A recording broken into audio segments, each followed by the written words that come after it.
Pensa Manaus. Economia, com Marcos Evangelista. Como anunciado, Marcos Evangelista já está conosco aqui no estúdio. Muito bom dia, Marcos. Bom dia, Arthur. Bom dia, Samara. Bom dia, ouvintes da rádio Band News FM. Hoje no Pensa Manaus Economia nós temos dois assuntos em pauta. Um deles é a repercussão no meio empresarial sobre o IPI dos concentrados. Pergunto para você, Marcos, como é que tem repercutido aí no meio empresarial a nova fala do presidente Bolsonaro de que vai publicar esse novo decreto que dá continuidade ao polo de concentrados da Zona Franca de Manaus? Gerou uma boa expectativa, né, Arthur? Uma vez que a gente tem aí essa instabilidade que gera aí uma insegurança jurídica muito grande, principalmente para as pessoas, os empresários que já estão funcionando, e isso sem falar naqueles que cogitam vir para a Zona Franca de Manaus, né? Então a gente espera realmente que ocorra aí uma reversão, né, uma vez que é muito importante isso para que as empresas continuem funcionando no polo.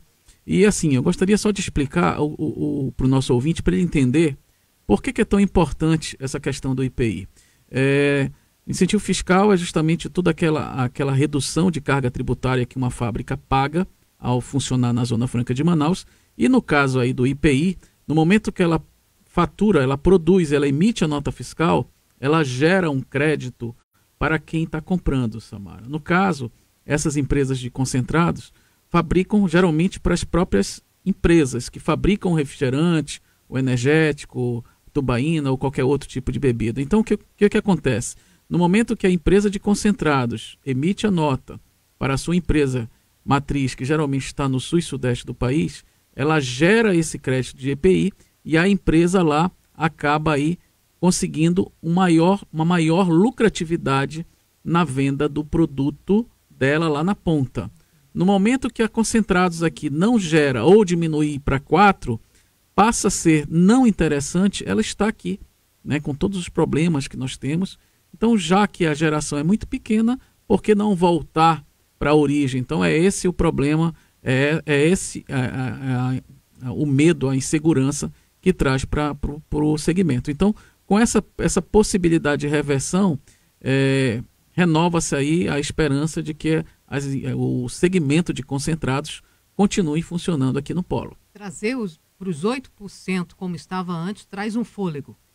Traz um fôlego, não é tudo aquilo que se esperava, né, que antes era 20%, né, mas pelo menos aí diminui, né, o prejuízo comparado aí com 4%. Estava em 10, aí passou para 4. 20 reduziu para 10, passou e agora está em 4, pode ser que volte para 8, né? É complicado essa história. Demais. Então vamos pensar para o outro lado da moeda, né? Nós sendo o empresário, né, você faz todo um planejamento, né, você faz toda aí uma compilação de dados, né? E aí vem o governo e muda isso no decorrer do game. Então isso aí traz realmente insegurança e insatisfação, né, Samara? Verdade. E quem investe, o empresariado, teme que a Zona Franca se enfraqueça com essas medidas em determinados setores? O grande temor é que houve uma justificativa não plausível dessa redução do crédito, do incentivo fiscal do IPI. O que acontece? Fica-se aí o medo que isso vá para outros segmentos. Eu acho muito difícil ocorrer, tá? Porque realmente o presidente já conseguiu entender que aqui nós não temos apenas as fábricas funcionando, nós temos aí um valor social muito grande, né? Além dos empregos, nós temos a questão do meio ambiente, que eu acho que é o grande defensor natural, né, do modelo. Então eu acredito que esses ataques, infelizmente, vão continuar acontecendo, mas acabar de vez com os incentivos fiscais, eu acho que isso aí está difícil de acontecer. Arthur, rapidamente, na semana passada, eu esqueci com quem eles estavam falando na rede, o Aslan. O nosso colunista, colunistas, né? Enfim, ele estava falando exatamente sobre essa situação da Zona Franca de Manaus. Ele disse que aqui é complicado dar tanto incentivo fiscal para a Zona Franca que não gera tanto emprego. Mas aí ele lembrou que para permanecer a floresta em pé é um projeto muito viável. Logicamente, né? Se a gente puxar aí, olhar a origem, né, por que foi criada a Zona Franca de Manaus, na verdade, foi justamente com esse intuito de primeiro desenvolver uma região isolada do país, que é a nossa região, né, a região norte, Amazonas, e logicamente com isso conseguir manter, né, toda essa floresta que nós temos, essa fauna aí intacta, né?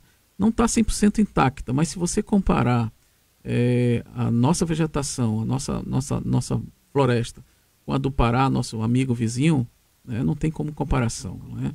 Lá já foi praticamente dizimada para dar lugar para plantio, né, dos commodities, né, soja, essas coisas. Então aqui nós conseguimos essa preservação.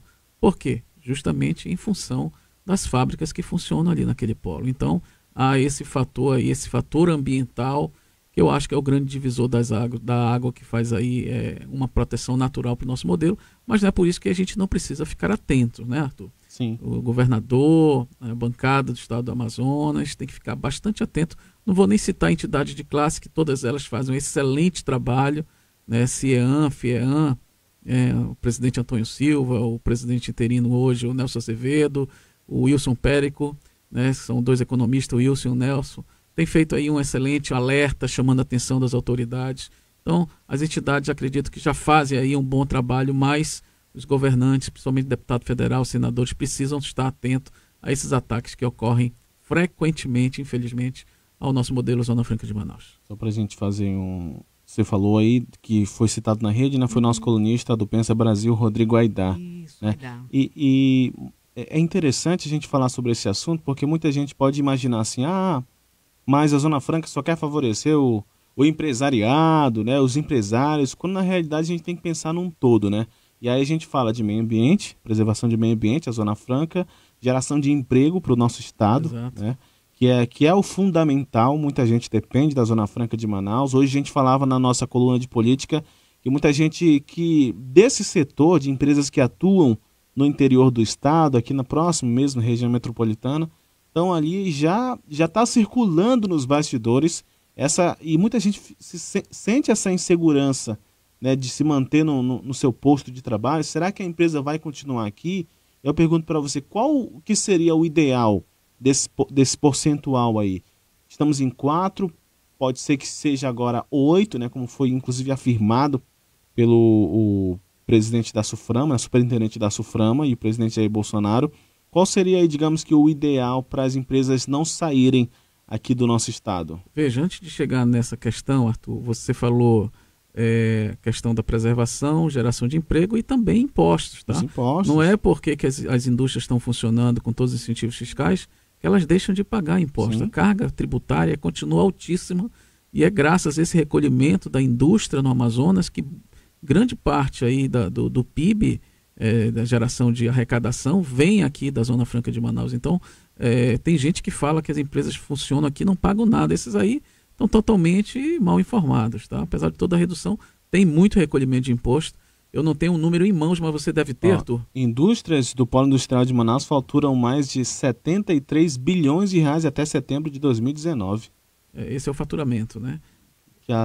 Faturamento. Bilhões, mas em cima desse faturamento, toda vez que emite uma nota fiscal, não pense em você que está nos ouvindo que elas não pagam nada. Pagam sim, né, apesar de toda a redução. Bem, voltando à questão do percentual, cada empresa tem aí a sua estrutura de custo. Né? O que a gente sabe é que quanto maior, lógico, né, a isenção do IPI, melhor seria para a indústria e principalmente para a matriz que vai estar comprando o produto fabricado aqui na Zona Franca de Manaus. O que a gente torce é o seguinte, que no momento que ela vai fazer o seu estudo de vantagem tributária comparativa, ainda continue, esses 8% ainda continue interessante ao ponto dela manter-se aqui na Zona Franca, continuando produzindo e, logicamente, empregando pessoas. Dependendo do porte da empresa, né, de onde ela compra o insumo, se é nacional, se é importado, isso aí vai dar o resultado diferente de uma da outra. A gente espera que realmente isso aí ocorra. Mas, logicamente, uma empresa, quando é de grande porte, os custos são muito altos, pode ocorrer que esses 8% não sejam também interessantes, como também não era 4%. E aí sim, essa empresa, possivelmente, fazendo suas contas, deixa aí o modelo Zona Franca, como ocorreu já com a Pepsi. Eu acho que ela tomou aí uma atitude precipitada, né? E foi a primeira aí do Polo Concentrados, que gerou todo aquele medo de que outras fábricas fossem seguidas, mas todo mundo parou, fez seus planejamentos e continua trabalhando. Esperamos aí com essa medida do presidente Jair Bolsonaro, elas continuem aí montando as suas linhas e produzindo aqui. Mudando de assunto, agora vamos falar de uma economia que todos devem ter, a doméstica. Com uma boa economia doméstica, você pode fazer seus gastos diminuírem muito, não é, Marcos? O que significa economia doméstica? Veja, sem sombra de dúvidas, toda economia ela precisa começar de dentro de casa para fora, né? Infelizmente, a gente não vê isso, Samara. Poxa, mas você é culpado por não ter aí uma gestão financeira? Não. Nosso país não tem aí essa disciplina na grade curricular. É agora que há uma possibilidade, então, realmente, o que fazer? Você tem que buscar conhecimentos, né? Porque, assim, é por essa falta de organização que você se torna devendo, um devedor. Então, começa dentro do lar. De que forma? Através do orçamento doméstico, né? A maioria das pessoas, né, por exemplo, todos que estão aqui no estúdio, será se sabem 100% onde gasta o seu salário? Se a gente parar para pensar, nós não sabemos. Nós sabemos quanto ganhamos, mas nós não sabemos onde gastamos. Quando chega no final do mês, a gente recebe, às vezes, para pagar a conta e você não sabe para onde foi o seu dinheiro. Então, é através dessa ferramenta, que a gente chama de orçamento doméstico, que você coloca tudo no lápis, tudo na ponta do lápis ou numa planilha de Excel, onde você divide aí uma planilha em duas. Uma que é sempre mais fácil, que é as entradas de dinheiro, né? Geralmente, você só tem uma entrada mensal, que é o seu salário, e a outra, que é um pouco mais complicada, que são as saídas, né? Será se aquele teu cafezinho de R$2, R$3 não pode fazer um impacto grande no final do mês? E isso, Arthur, você colocando, multiplicando, meu Deus, estou gastando R$300 por mês só de lanche.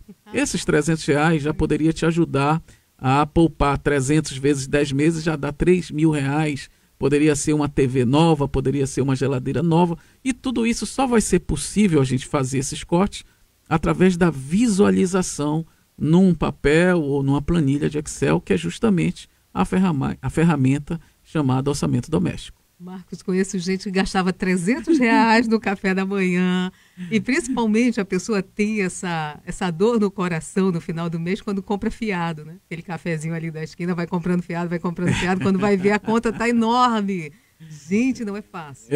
Então eu estou citando o cafezinho assim, por exemplo, né? Mas, por exemplo, vamos imaginar que você tem a sua família e a sua esposa seja vaidosa, ao ponto de querer fazer uma chapinha por semana, é só R$80, né? Isso não vai pesar no orçamento. Aí nós vamos olhar, já tem a soma dos lanches fora de casa, já deu 300. E nós já temos aí 4 escovinhas simples, né, Arthur? Por mês, nós já temos aí 320, somando com os 300, já foi R$620 embora.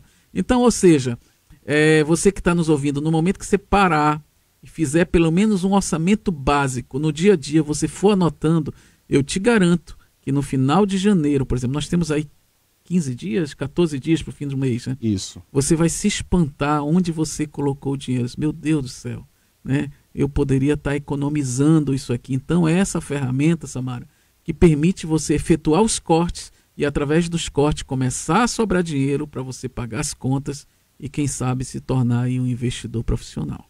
Primeiro ponto é tomar essa atitude, né, de fazer o registro, né, porque é uma coisa tão fácil, muitas das vezes, a pessoa, não, vou deixar na cabeça mesmo, né, vou pagando a conta aqui, assim, assado, eu consigo administrar na mente, né, e na realidade não é, né, a gente acaba esquecendo, gastando um pouquinho aqui e acolá. Ou você pode usar o celular para anotar, ou até mesmo uma pequeno papel dentro do bolso que no final você passa limpo, né? Por exemplo, toda vez que eu venho aqui na rádio, por exemplo, eu pago aí o Nossa Zona Azul. Foi R$2,50 vezes 4 vezes por mês, já dá R$10. Pô, mas esse cara que está falando é miserável, está falando de R$10? Não é isso.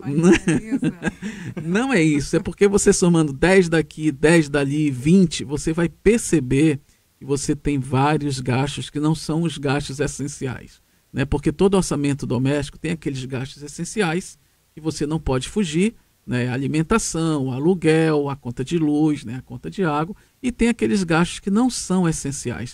O que a gente fala muito é justamente nesses gastos que não são essenciais. De repente você pode se surpreender com a quantidade de dinheiro que você gasta. Eu sei que a gente já avançou já no outro bloco, mas tem a pergunta aqui do ouvinte. E dentro dessa economia doméstica pode até sobrar também um dinheirinho para a pessoa se capacitar. Eu falo isso porque a pergunta do ouvinte. Bom dia. E o que fazer para as empresas que estão aqui contratar mais trabalhadores se a indústria 4.0 com a inteligência artificial está reduzindo esse número de empregados? O que fazer? Olha só, então... Primeiro passo para o nosso ouvinte, faz o teu orçamento doméstico urgente. Né? Você vai perceber que vai começar a sobrar dinheiro e com esse dinheiro excedente você tem que buscar a capacitação. O que ele colocou aí, Samara, é muito importante. 4.0 chegando, cada vez mais as profissões vão estar mudando. Então está se moldando a esse novo formato. Então, principalmente profissões voltadas à tecnologia vão estar em alta. Então procura se capacitar, escolhe alguma coisa que você tenha aptidão, dá tempo ainda. Lembrando que quanto mais capacitado, maior a sua chance de conseguir um bom emprego. Marcos Evangelista conosco todas as quintas-feiras. Na internet, como é que ele encontramos? Lá no nosso site www.marcosevangelista.com e através dele você vai chegar nas nossas redes sociais, Facebook e Instagram. Perfeito. Muito obrigado, Marcos. Grande abraço, até a próxima quinta-feira.